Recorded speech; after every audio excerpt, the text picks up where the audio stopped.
Welcome, kembali lagi dengan aku Tanas, dan dalam video ini aku ingin membagikan informasi tentang beberapa pekerjaan di bidang IT dengan bayaran termahal. Sebagaimana yang biasa aku lakukan, jadi informasi yang akan aku sampaikan dalam video ini aku ambil dari data-data yang banyak tersebar di beberapa media seperti berita online, kemudian website research, kemudian juga ada beberapa kali aku menemukan video dan post Instagram yang membahas hal serupa.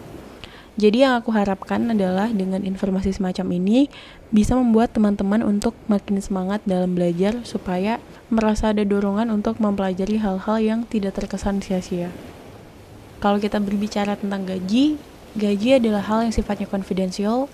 Jadi menurutku pribadi sangat tidak sopan untuk kita menanyakan berapa besar gaji yang didapat oleh seseorang. Selain karena adab, juga hal ini dapat menimbulkan perasaan kurang nyaman bagi rekan kerja yang merasa pekerjaan mereka tidak sesuai dengan gaji yang didapat, atau bisa jadi pekerjaan kita dianggap terlalu mudah untuk gaji dengan nominal tersebut. Jadi buat teman-teman, jangan dibiasakan menanyakan gaji menjadi hal yang wajar.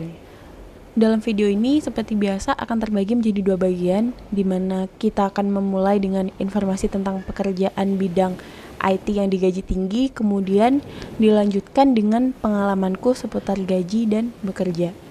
Informasi yang aku berikan ini hanya sebagai pelengkap, teman-teman bisa cari tentang pekerjaan-pekerjaan tersebut secara lengkap di situs-situs yang khusus membahas bidang pekerjaan tersebut. Juga karena tiap negara, daerah, dan perusahaan memiliki kebijakan terkait nilai yang diberikan, kalian bisa cek masing-masing pendapatan per tahunnya di beberapa situs penghitungan pendapatan. Jadi pekerjaan atau job desk yang dilakukan juga bisa berbeda sesuai dengan kebutuhan perusahaan di mana kita bekerja. Oke, kita langsung ke bagian pertama. Jadi ini adalah 10 pekerjaan di bidang IT dengan bayaran tertinggi. Yang pertama adalah Big Data Engineer.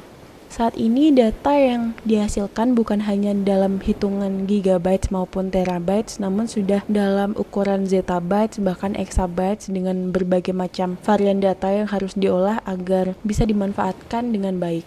Sehingga bisnis membutuhkan suatu bagian dari perusahaan yang mampu mengolah dan mengubah data yang besar tadi menjadi informasi untuk bisa dianalisa agar data-data tersebut bisa didapat knowledge dan insight-nya untuk kebutuhan bisnis seperti pengambilan keputusan, kemudian penentuan strategi, dan sebagainya.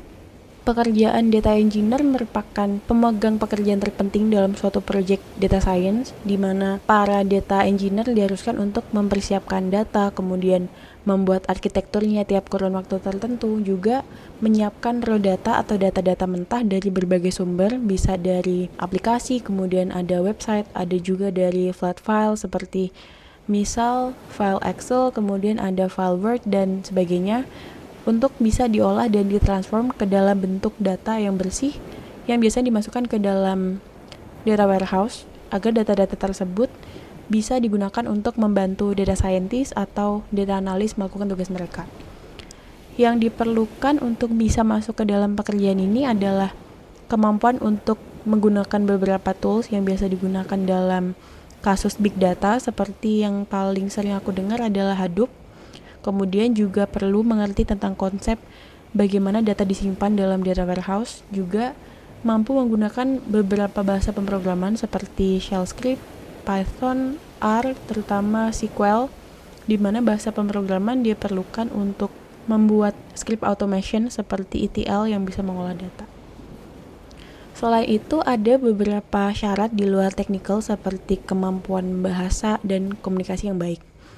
Buat teman-teman yang mau belajar tentang big data dengan bahasa pemrograman Python, bisa cek juga videoku tentang rekomendasi buku belajar Python yang linknya ada di description box, atau teman-teman bisa klik di atas sini ya.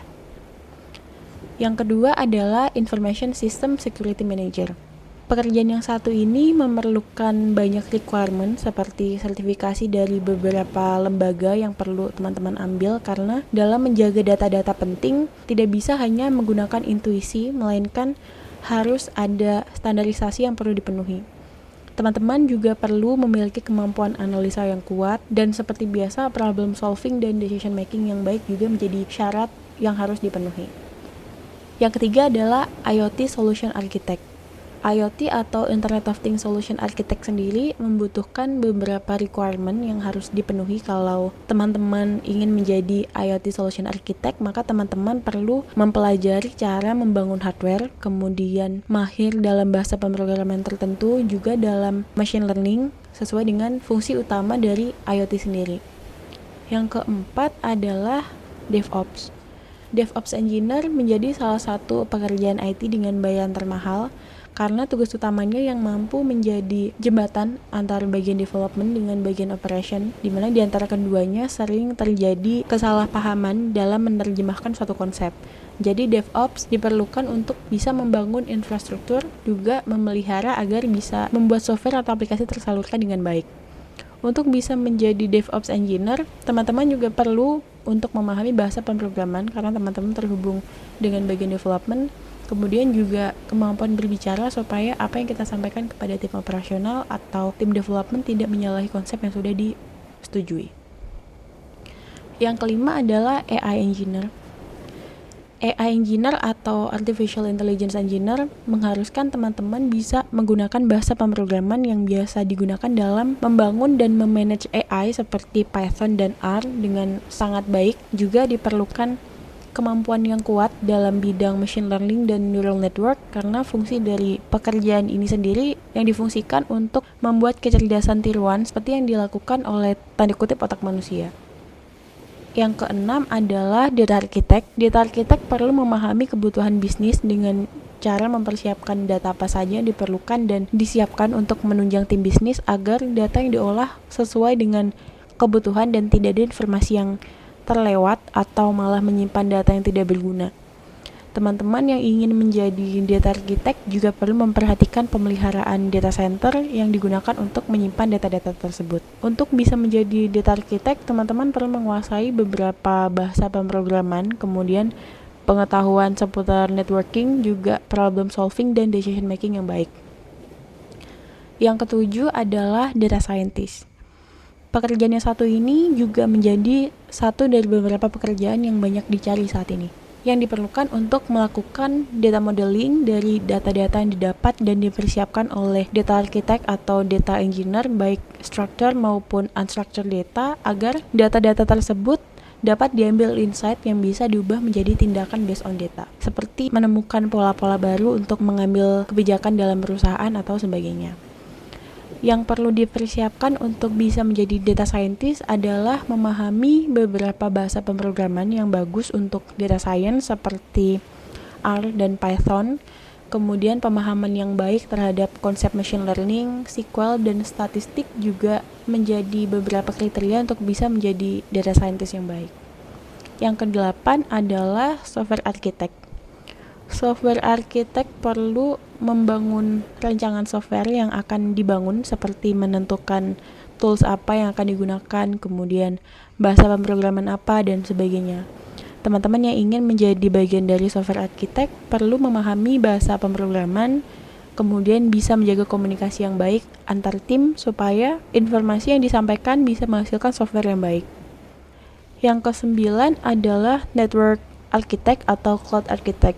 Network atau cloud architect difungsikan untuk membangun serta memanage arsitektur cloud untuk menjaga agar aplikasi atau proses development yang terdapat dalam cloud bisa dilakukan dengan baik dan secure.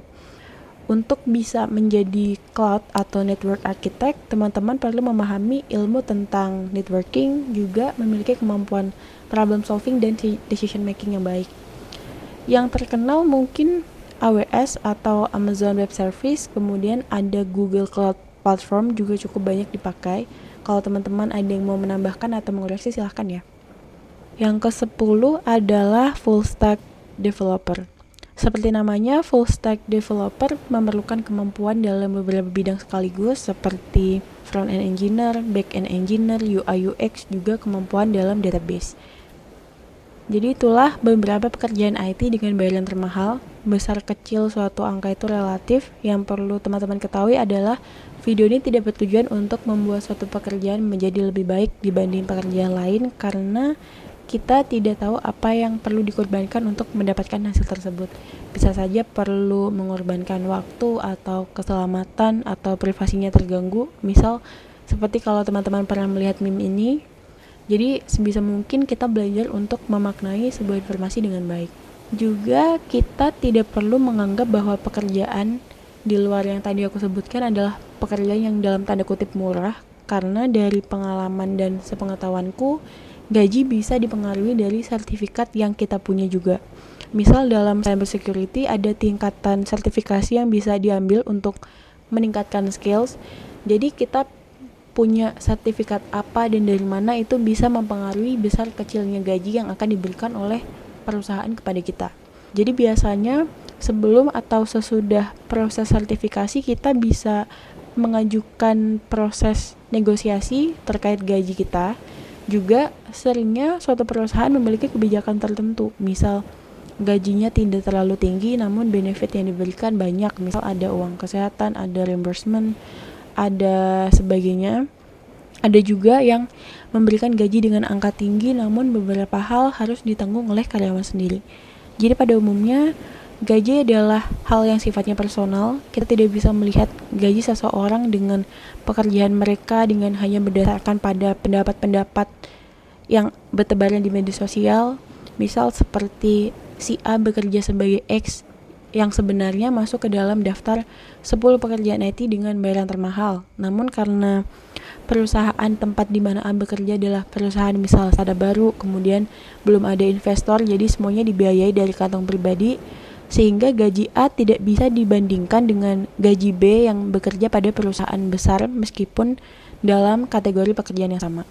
Yang perlu teman-teman ingat adalah menjaga nominal gaji sesama rekan kerja adalah hal yang tidak mudah, apalagi teman satu kosan atau teman satu tongkrongan. Misal akan ada momen dimana kita harus saling terbuka akan gaji kita, dan hal-hal yang seperti itu kalau menurutku baiknya dihindari untuk dibicarakan secara gamblang supaya tidak ada pihak yang merasa tidak nyaman. Bisa jadi kita atau teman kita.